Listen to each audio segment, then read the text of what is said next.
Hi, this is Judy and Linda, two moms on the loose, and we're back to make a follow-up to our video we made the other day, which was our reaction to the Manosphere documentary. So since we watched the documentary, we've been sucked down to this dark hole. I unfortunately know more about Myron and his ex-girlfriend in HS Tiki-Taki and women of the Manosphere and everyone, and it's been a little addicting. So that's what we're going to talk about today. And I do have a job, folks, and I should be working. We should all be working, but yet we are down the black hole. We are down the black hole. I'm watching videos of psychologists analyzing it. I'm watching videos of women who were married to red pill guys, and it is now a bad addiction. Yes. So, Linda, what do you want to say? Well, I would like to say we wanted to watch the documentary, but I didn't know who those three guys were, or four. And obviously, ever since then, now I'm down the rabbit hole of like, okay, what happened to this guy and what happened to this guy? But I do particularly enjoy their backlash videos. Like, yeah. And one of the things I find amusing is they're like, well, we didn't know, blah, blah. I'm like, and there is absolutely no way that they did not sign something that said X, Y, and Z. I'm like, there's nobody. You don't go on camera and without signing something. And that goes for Angie. Yes. She signed something, even though he said she didn't sign anything. Yeah. Of course she signed something. But also, I just find it truly amusing. The whole backlash, like HS Tiki-Taki. I have to look up how to spell that name. I'm just like, what is that? How do I spell that? Can I put that in my hashtag, HS Tiki-Taki? He was on Piers Morgan. Apparently that was entertaining, which I have not seen. Judy has already seen it because she's definitely done a lot more black hole. I'm further down the hole. I'm further. And I'm still kind of going down the, we're just talking about like some of the quotes. I still think one of my favorite quotes is, who are you talking to? When he was looking at, but Linda, I wanted to say this. As a PR person who has had to advise people through crisis, and I had known about the red pill folks because of someone I was representing who I won't mention, who was he wasn't in that space, but like red pill adjacent. Here's my advice to you, Myron Gaines. Shut the F up. After the damage is done, you cannot keep coming out and saying something. And if you were my client, I would tell you the same thing. The more you keep talking and defending your position and releasing those tapes, the more it just fuels the fire. I would also take a page out of The Godfather and go back to the old country until this simmers down. And then when you'll find a nice girl. It's true. Third piece of advice, go back to the old country. For you, that's Sudan. Lay low. Meet a nice girl, maybe. You could bring her back here. And then it always helps to find God. If you find God, like in any follow-up PR, you could do that. It's so true. Yeah, but you cannot at this point, that clip of you and Angie, that's the new P. Diddy hotel footage. America is going to remember that for the rest of that time. Yeah. That picture of the two of them stands out more than anything. And we also have agreed that we're happy that we have daughters and not sons. Oh, goodness. Yeah. So the fallout from that documentary. The one thing also that I'm a little, I don't want to use the word sexist or peeved, is that there's been a lot of other YouTubers, podcast, whatever, been talking about a lot of these red pillars for 2-3 years, who knows. I don't even know who those people are that they're talking about.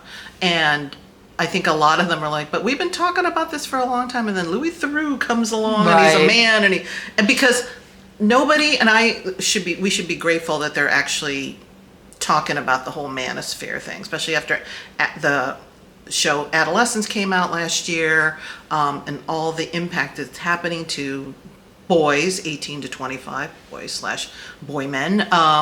So at least it's bringing attention to the whole Manosphere red pill, and I don't know how it's going to, the downstream impact is towards that age group that they're obviously targeting.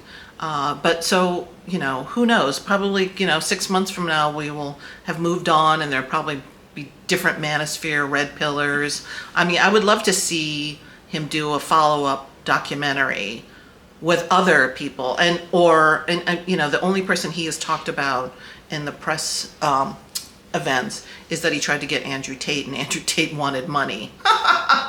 It's a documentary. It doesn't happen, yeah. So it would be interesting to see if he, who else did he reach out to?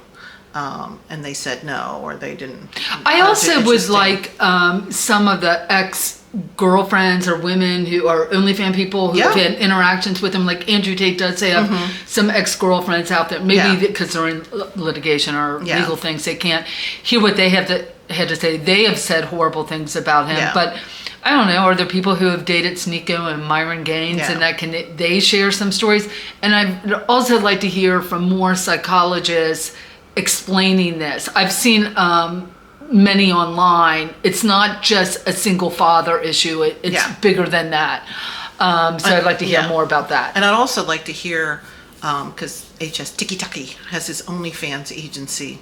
What exactly does he do for them, and do they think that they're getting their money's worth? Because that guy doesn't seem like he could manage anything, let alone an agency. Managing an agency is not the easiest thing.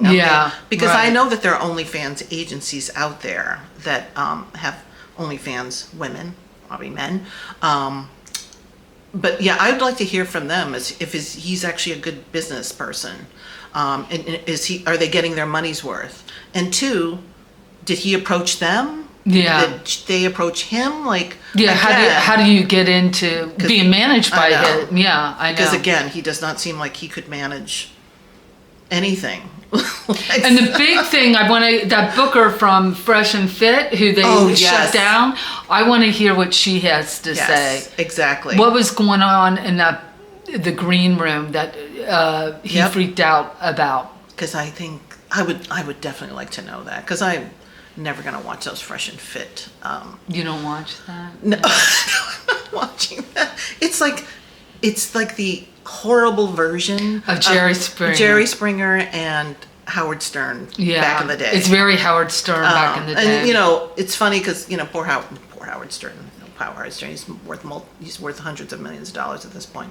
Is that everybody who is into this Manosphere red pill have no idea who Howard Stern is. They probably think, who's that old man? I'm like, trust me, he was doing this way before you. But even all the sexist underlying misogyny with all those strippers and whatever, I don't think he was ever as mean and truly, truly, truly disrespectful the way these red pillars are. I mean, I just don't think that he ever, he was, well, anyway, so, you could probably disagree with me, but, because I listened to him when I was younger, and I know a lot of guys listen to him, and it was just like, I'm not going to say it was good sexist fun, but it was just never mean. These guys are mean. Yeah, they're really mean. They're mean, and they're just mean.